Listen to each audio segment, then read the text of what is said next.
Many people believe that America is just the coasts, the big cities on the West Coast and the East Coast. No, this is America right here, where people say what they mean, they do what they say, and what you see is what you get. And I really admire that. It's a quiet, noble form of honorable transparency, and we need more of that in America.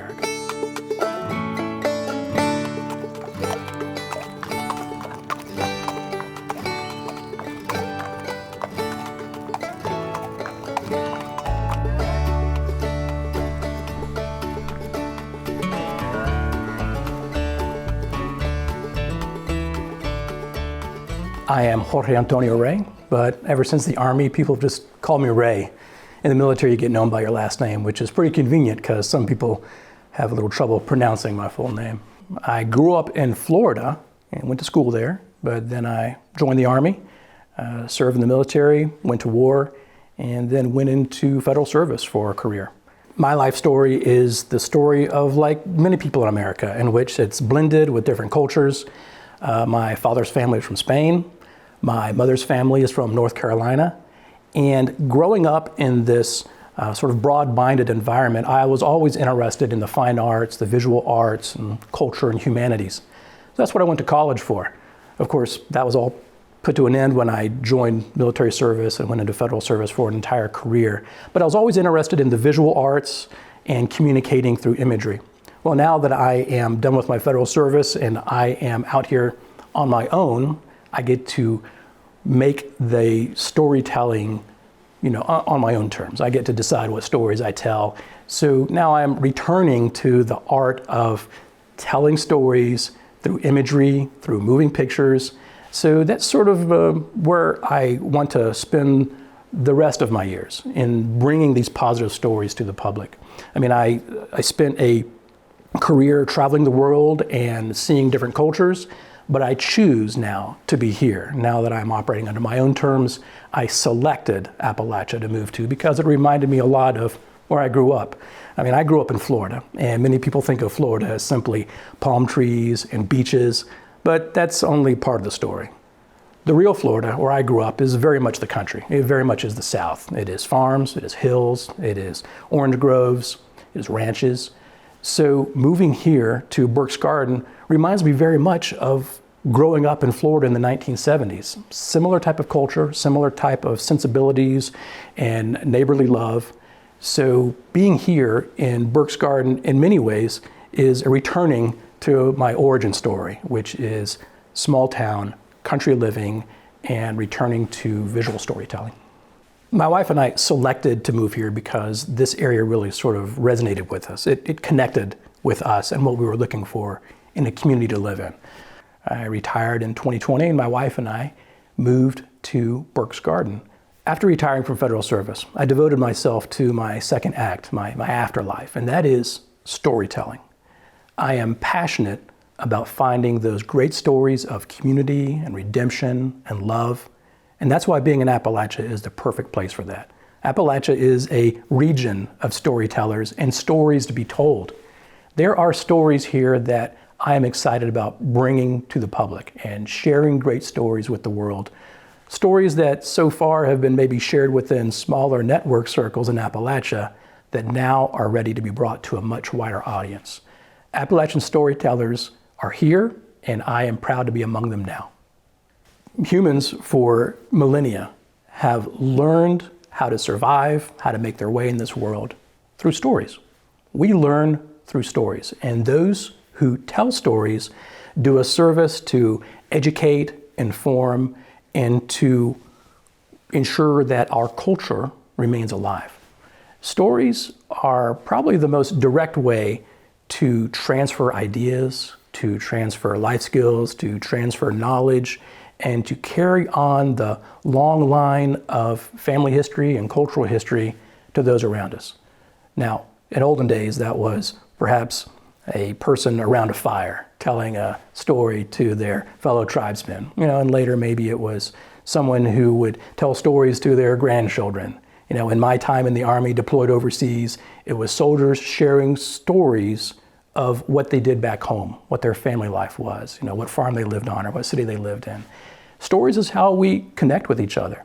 So now what I strive to do is to find those great stories and do the best I can to bring them to life creatively and on a format where more people can access them and learn the great stories of Appalachia. I was already acquainted with the Appalachian Mountains. I had done some hiking and camping, always sort of an outdoorsman. So when we were hunting for a place to live, we discovered beautiful Burke's Garden. It had everything we needed. It was gorgeous, it had great scenery, beautiful mountains, wonderful people. And what really clinched it for us was that it had fiber internet. They have up to 1 terabyte speed here. So hats off to our friends at Burke's Garden Telephone Company for being very forward thinking and bringing fast broadband network here to the mountains. Burke's Garden is in many ways sort of a cross-section or a microcosm of the larger Appalachian community dynamics, in which there is always an inflow of people, perhaps from the outside, but also folks who are relocating just from the other side of the mountain. And here in Burke's Garden, currently there is a percentage of the residents who are Amish. There is an Amish order who reside here. They are our friendly neighbors. You know, in many ways, they are tremendously positive neighbors. They very much are keeping to themselves. They are polite. They are cordial. They are good community members. They participate in the volunteer fire department and our community events. I will say that it has been a plus for Burke's Garden to have Amish present here. They do great farming and great work, and they are tremendously talented craftsmen. So we value the Amish community here, and I'm delighted that this is just one more example of the cultural diversity that we have here in Appalachia that many people in the bigger cities may not be aware of. The Appalachian folks have welcomed the Amish community into Burke's Garden, and they have prospered here. They do farming, they raise animals, they do woodworking, they even operate a couple of stores here that visitors and tourists enjoy visiting. Having the horses and carriages and human-powered movement around Burke's Garden is it's not a problem for us. The folks like us who use trucks and vehicles to get around share the road with our friends who are using horse-drawn carriages. The Amish here are good neighbors. You can't really ask for better neighbors than that. We do know that, and we experience it ourselves, as sort of folks who are not originally from Appalachia. There is that long assimilation period where they learn the local ways and the local norms and the local patterns, and the Amish have done a very positive and admirable job at that. So after arriving here in Burke's Garden just about 2 years ago, my wife and I, as we were assembling our plan on what to make films about, I was on a quest. My first series of short films that I created here was highlight pieces to focus on the artists of the Burke's Garden Artisan Guild. And then beyond that, I wanted to do deeper storytelling that have great aspects of Appalachia culture as well as the people here. I discovered a nonprofit organization in Tazewell County called Blackberry Winter, which is operated by Terry Crawford Brown. Blackberry Winter is a charity that helps folks who are starting over. I discovered Terry on social media as she was communicating about Blackberry Winter and the good work they were doing. And upon learning about her charity, I realized this is a terrific story that I think could benefit from more deeper storytelling to amplify that Blackberry Winter story, to tell more of the public about the great work that Terry and her Blackberry Winter is doing right here in Appalachia. So I contacted Terry and suggested to her that if she would permit it, I would like to follow her for about 10 months to make a documentary and to interview people who have had some connection to Blackberry Winter. Thankfully for me, Terry was up for the idea, and that began a 10-month journey to do a series of interviews and to follow along the great work of Blackberry Winter. That film was released in November 2022 and has done pretty well so far. It won the Best Documentary in the Christian Online Film Festival. It's been picked up by the Berkeley Springs Film Festival, which we'll be attending this year. So we hope that the creation of this documentary has magnified and amplified the story of Blackberry Winter so more people are aware of good things happening right here in Appalachia, because it is so easy to become overwhelmed with the tsunami of negative information that's always flowing at us through our screens. So I wanted to select stories to tell the world and about the positive things that people are doing right here in our own hometowns. Good people doing good things that more people should know about. So that was my goal, and I believe it's been successful so far. I am delighted that it has benefited Terry and her organization. The local folks have been tremendously welcoming. They have been very warm. They have extended neighborly love like nowhere else I've lived in my life, and I have lived in a lot of places. Nowhere else have I moved to where the people have been so open and to bring you into their community. So I've been very, very grateful for that. Appalachia has, there's many stereotypes that are told over and over again about this region, some of them not always accurate. Appalachia has always been a tapestry of cultures and an intersection of people coming from the outside to merge with the Appalachian culture. I am simply maybe the latest version of that, someone who has come from another part of the United States and has selected to become an Appalachian instead of being a native to Appalachia and growing up here.